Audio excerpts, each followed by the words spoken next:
аблава то кадом моҳ давом метавад? Пешакӣ раҳмат. То 27 мая. Кино кай мешавад? Намешавад.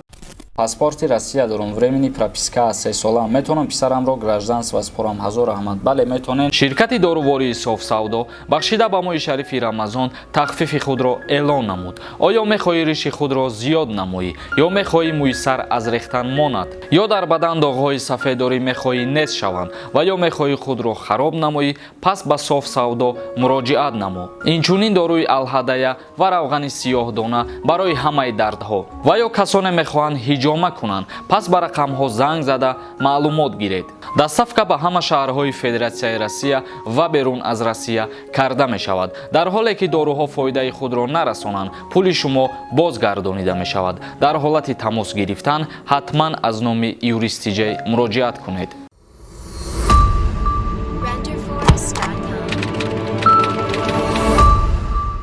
Ассалому алайкум ба ҳама тамошобинони барномаҳои Сорбон Сафаров канали Юристиҷе.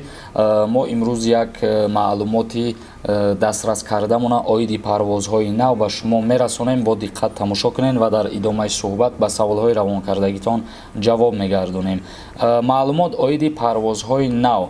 Ба маълумоти шаҳрвандои Ҷумҳурии Тоҷикистон мерасонем ки ҳар касе ки мехоҳад ба Федератсияи Россия шаҳри Перм сафар кунад, парвозҳои нав муқаррар кардагӣ ҳастанд.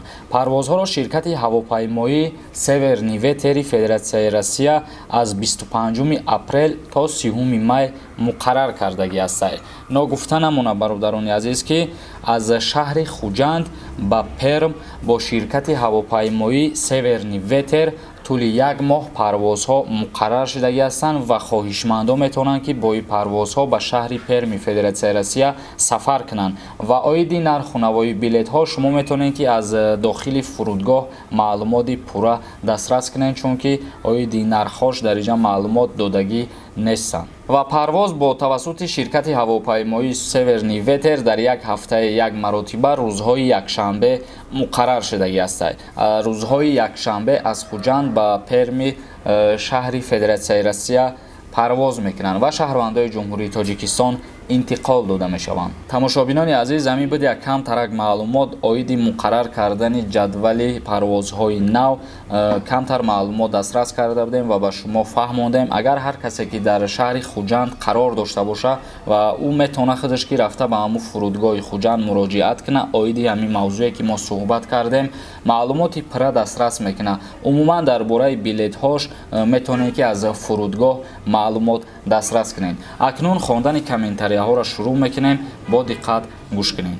Қосимов нависа: ай Узбекистон метавонем роҳи заминӣ қатъӣ гузарем? Мақсад ай Россия ҳавопаймо қатъӣ ба Далшиш то границара мошин қатъӣ. Агар аз Россия ба Ҷумҳурии Узбекистон биёӣ ва аз Ҷумҳурии Узбекистон Тоҷикистон омадан дар назар дошта бошӣ, роҳҳои заминиш кушода кардагӣ нест. Айёли границаҳош танҳо рейсҳош кушода шудагӣ тамом.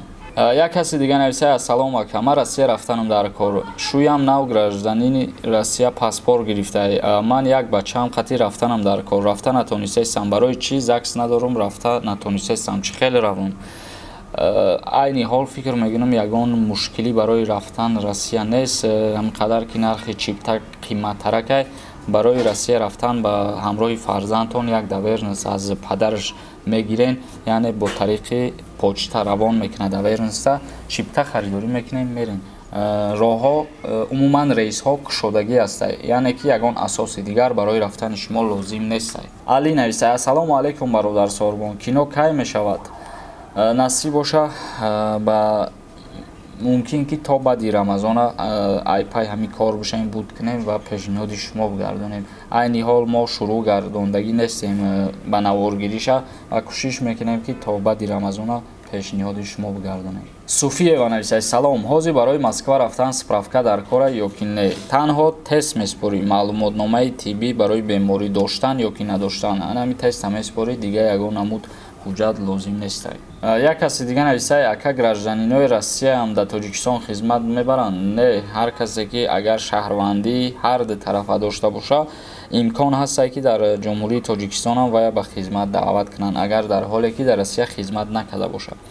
агар ки двтарафа набоша, яъне двойное гражданство набоша, танҳо аз Россия боша, дар ин ҳолат умуман даъват намекунанд шахсията ба хизмат. Убайдов нависта: ягон гапи нав надорӣ ака. Бародар, гапи нав ё мавзӯъҳои нав кардани ма шумо вобаста, яъне ҳар як касе ки дар инҷа комментария менависа, ай маълум мешавад ки ҳар нафаре комментария менависа саволҳои такрорӣ метиҳанд ва мо саволҳоро ки ҷавоб метиҳем ба ҳамин хотир ахборотҳои нав ба назари шумо кам мерасад, яъне намоён нест аю қадар.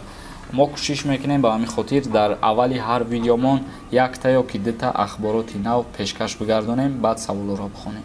Ҷаборов нависта: салом брат, ман қатъи оилаам дар Питер кор мекунем, кӯдаконмона чӣ хел биёрем назмон, давернес ки дарои кунем, ки миёрашон. Бародари азиз, ҳар шахсере ки худтон боварӣ дорен, мисол яке аз пайвандои шумо боша, ба номи ҳамун шахсият давернес роӣ мекунен, чунки дар иҷа қонун намега ки мисол давернеста ба ин одама роӣ кун ё ки ба ин одама роӣ накун.